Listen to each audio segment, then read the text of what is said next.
आज की क्लास में हम ग्रिड टूल पाथ के बारे में बात करेंगे कि आपने ग्रिड कैसे क्रिएट करने हैं।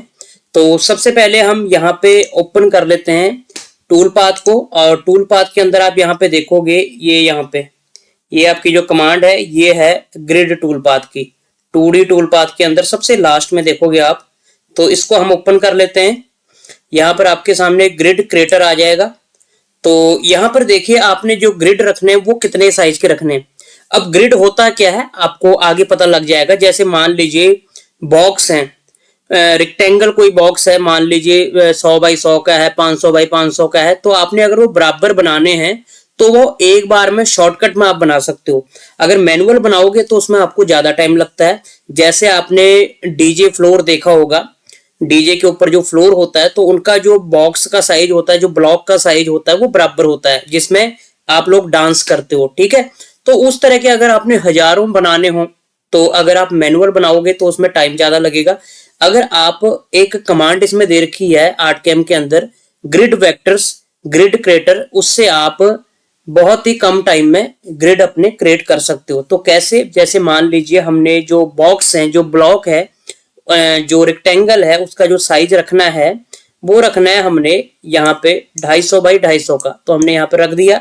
और कटिंग गैप मतलब उनके बीच में, हर बॉक्स के बीच में, हर रेक्टेंगल के बीच में, हर स्क्वायर के बीच में कितना आपने गैप रखना है, क्योंकि अगर बराबर होगा एक्स और वाई तो उसको हम बोलेंगे स्क्वायर, ठीक है।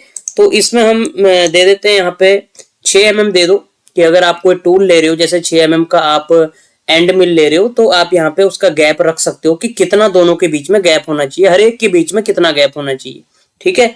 एज क्लियरेंस अगर हम यहाँ पे देते हैं, जैसे मान लो हमने 5 mm दे दिया, तो किनारे से लेके उस स्क्वायर तक कितनी दूरी होगी, कितना गैप छूटेगा वो यहाँ पे दर्शाता है। और यहाँ पर आप नेम दे सकते हो अपना ग्रिड का, ओके। उसके बाद हम यहाँ पे टूल ले लेते हैं, क्लिक टू सिलेक्ट। अब यहाँ से हम ये ले लेते हैं, ये वाला टूल एंड मिल अपना 6 mm का हम ले लेते हैं। उसके बाद यहाँ से इसको सिलेक्ट कर लेंगे, ठीक है जी।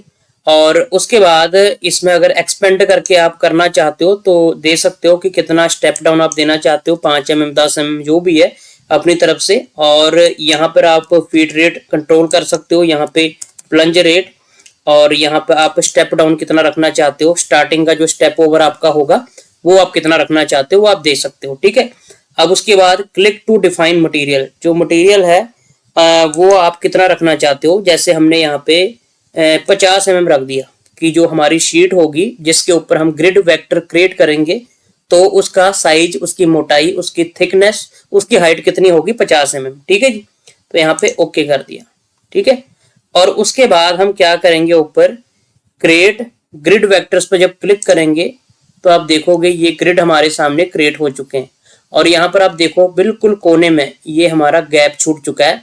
ये गैप हमने यहाँ पे दे रखा है, देखो एज क्लियरेंस, ठीक है। ये एज क्लियरेंस जो है ये गैप है कॉर्नर से लेके यहाँ तक, एज टू लेके एज तक, ठीक है। अगर आप कंट्रोल जेड करके इसको हटा देते हो, 0 कर देते हो, ठीक है, उसके बाद क्रिएट ग्रिड वेक्टर्स करोगे तो ये आपका हट जाएगा। ये देखिए अभी हट गया, अभी कोई गैप नहीं है, ठीक है। और उसके बाद जब हम इसको करेंगे सिमुलेट, यहाँ से सबसे पहले कैलकुलेट कर लेते हैं, यहाँ से कैलकुलेट, ओके। उसके बाद इधर से सिमुलेट करेंगे, यहाँ पे ये डिलीट के नीचे वाला सिमुलेट, ठीक है। सिमुलेट पे क्लिक किया, उसके बाद आप देखिए यहाँ से 3D व्यू करके ये देखिए इसके बीच में जो गैप हमने छोड़ा था, ये वाला गैप, कटिंग गैप कितना आ गया, 6 mm का। तो इस तरह से हम ये grid vector grid tool path create कर सकते हैं। अब ये देखिए सभी का साइज बराबर है, 250 बाई 250 का स्क्वायर बन चुका है। हर कोई स्क्वायर, जितने भी स्क्वायर हैं 250 बाई 250 के हैं। तो अगर आप मैनुअल बनाने लगोगे तो काफी टाइम लगेगा, लेकिन इसमें आप जितना साइज दोगे उतने साइज के ये पूरे बन जाएंगे इसके अंदर। तो इस तरह से जो डीजे की फ्लोरिंग बनती है वो इसी तरह के टूल पाथ से एक बार में ऑटोमेटिक कमांड से बन जाती है। सो उम्मीद करते हैं आज की जो कमांड है आपकी प्रॉपर क्लियर हुई होगी।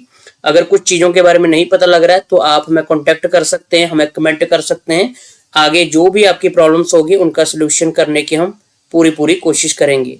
तो आज की वीडियो में इतना ही, आज की क्लास में इतना ही। अगली क्लास में कुछ और टूलों के बारे में आपको बताएंगे। धन्यवाद।